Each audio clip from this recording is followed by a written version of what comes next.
Hello, this is Javier Ortiz from Helping Kids, and today I'm here to talk to you about behavior. I'm talking about that spontaneous burst of anger, that kind of constant picking on you, on the siblings, on whatever it's happening, but especially towards the parents, that kind of unmanageable, unreasonable behavior that sometimes as parents we're exposed to. So let's just start with what it normally happens. Now, sometimes you might see it coming, you can see it building, the anger in your child. You can see it kind of building up and you can say, okay, something is about to explode, and you're kind of more conscious. But other times it's just totally spontaneous, totally random. A word, a thing, an idea, something they receive on the phone, it just kind of triggers everything and it becomes totally unmanageable. And this goes from just being moody to passive-aggressive to, in fact, sometimes, unfortunately, violent towards the siblings or towards the parents. Now, in a lot of the cases, this is verbal violence, which I'm not condoning, but it's not physical. But in the few cases, it's also physical. Now, behavior is very tricky for parents to deal with, especially when the kids have started growing older. Because when they are 7, 8, 9, probably up to 10, as parents, we feel that we have the upper hand. We are stronger. We can tell them. We can shout at them. So if we run out of resources, eventually it's, I'm your dad. I tell you, go to bed. And most of the time, not always, but most of the time, we might get our way. But as they start moving into the 12, 30, pre-teens, teens year, that is a complete different game. That is not working anymore because we cannot make them do something they don't want. And if we force our hand, we're probably gonna get the wrong end of the stick. So this is a very difficult conversation for me to have with many parents. Yeah.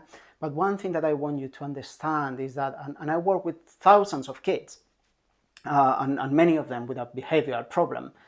But something I want you to understand is that the behavior is not the problem. I have never met a boy or a girl that are happy with that behavior. Never. They're not happy, they know it, they just cannot control it. And the behavior is only the result of what they're experiencing inside, the feelings. When they cannot cope with those feelings anymore, when they cannot express them, when they cannot deal with them, then the behavior comes. It just doesn't, they don't have any other way of expressing the pain but through the behavior. So if you want to think it this way, when your child or your son, your daughter of any age are exploding into this aggressive behavior, see it this way.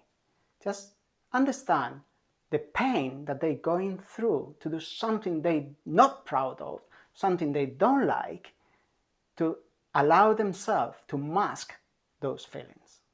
So here we are. We're in a catch-22. Yeah, your kid is being aggressive. Your kid behavior is totally out of control.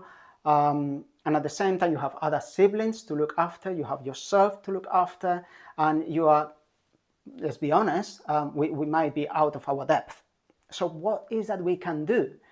Now, let's start with one thing. What is that is not working? Now, what you might notice is these patterns. Something happens. It doesn't matter who started. Your kid behavior goes to level 1. When they go into level 1 because of your experience with them, because you are predicting what's going to happen, you go into probably defensive method. Oh, here we go, you're giving me the face, or don't talk to me like that, or whatever. And the moment we go into level 1.5 or 2, they go into level 3, and 4, and 5, and 6, and eventually crash. Now, most likely you've done this, most likely you've done it many times, and let's be honest, I might have done it as well as a parent, especially in the evenings when my resistance is lower. But what is very important is to say, does it work? Does it ever work? Is there any good coming out of this? And I don't know you, but I would say in 95, if not 100% of the situation, no, it doesn't work. So the first thing I want you to think about is, Is it working what I'm doing, or is not? And if it's not, what else can I do? So now, what I want to give is an alternative, yeah?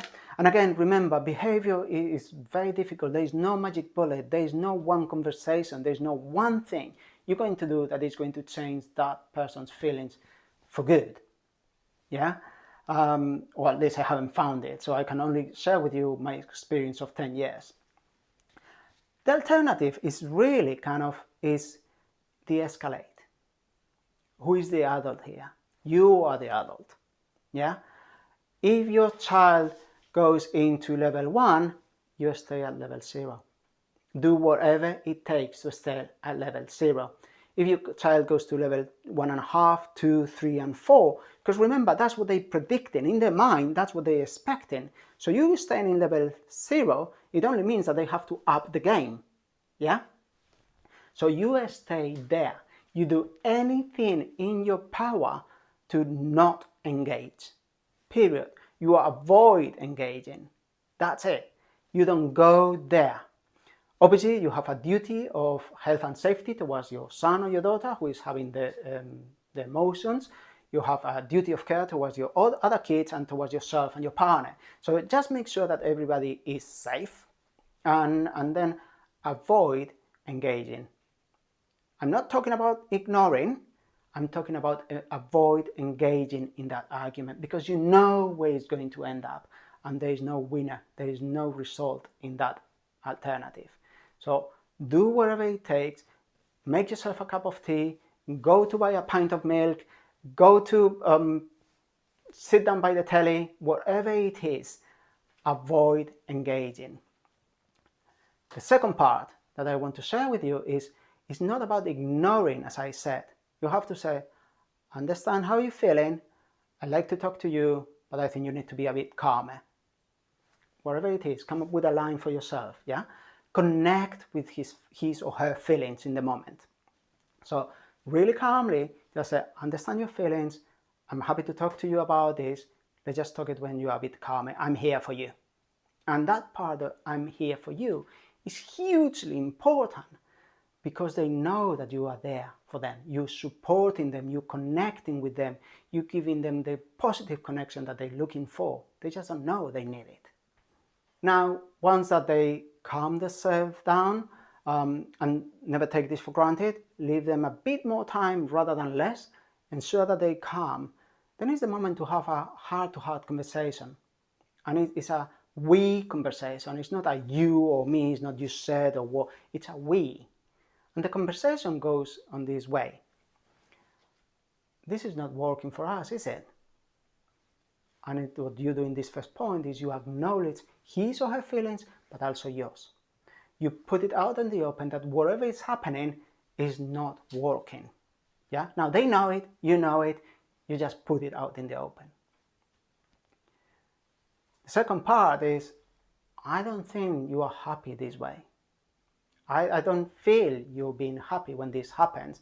And you know what? I'm also not happy when this happens. And again, you create another point of connection. You acknowledge their feelings and you express your feelings as well. Yeah? The third part is just, how can we go about it? Now remember, it's really important that they feel supported, that they feel that you're listening to them, that you have their back. Yeah? You're not there to tell them off, you're not there to punish them, you're not there to repeat to them everything that they've done wrong. You know what? They know it. They know it perfectly well, and they're not proud of it. There's no need to go back to it. They know it. What they need is to move on. How can we go about it? Yeah? What can we do to make it better? And what is very important is you don't expect this conversation to suddenly change everything. Yeah? Don't expect this conversation to change the whole home dynamics. But you are opening the door to that change. What you're doing is you are connecting with them, and what they need in those moments in which they feel so frustrated, so afraid, so angry, what they need is to know that somebody got their back. And when they know that, when they believe, when they trust that you got their back, then they will slowly open up, and then they will tell you what's worrying them. And then that's when we start changing those dynamics. So what is that you can expect? And it's very important, and a lot of the people come to me asking me for magic bullets, magic recipes to change the behavior. And there's something I have to tell you with this approach, yeah? The moment that you change the way you engage with them, it's going to be alien for them. Now, alien is different, different is dangerous, okay? They're used to a dynamic. I shout, you shout, I shout more, and there we go. Yeah, they know that game. That's where they play. That's what they're good at. Suddenly, you're not engaging. So the first thing that you can expect is they're going to up their game to provoke that reaction in you. And the reason for that is because that reaction is connection. It's not good connection, we know that, but it's connection. And that's what they really, really, really want. The second thing that you can expect on this technique is building those bridges tiny bit at a time. Yeah, it takes time, it takes consistency. Yeah, and sometimes you're going to be in a space in your mind, in your body, that you say, I can deal with it, I can go have a cup of tea and relax. And other times you're going to be biting your lip to not say something. Whatever it takes, acknowledging that everybody's safe, do not engage. The third thing that you can expect from this situation is when you ask them, how can we go about this? What you're going to say is, I don't know, or blaming. It was him or her or somebody. It was everybody under the sun but them. Yeah?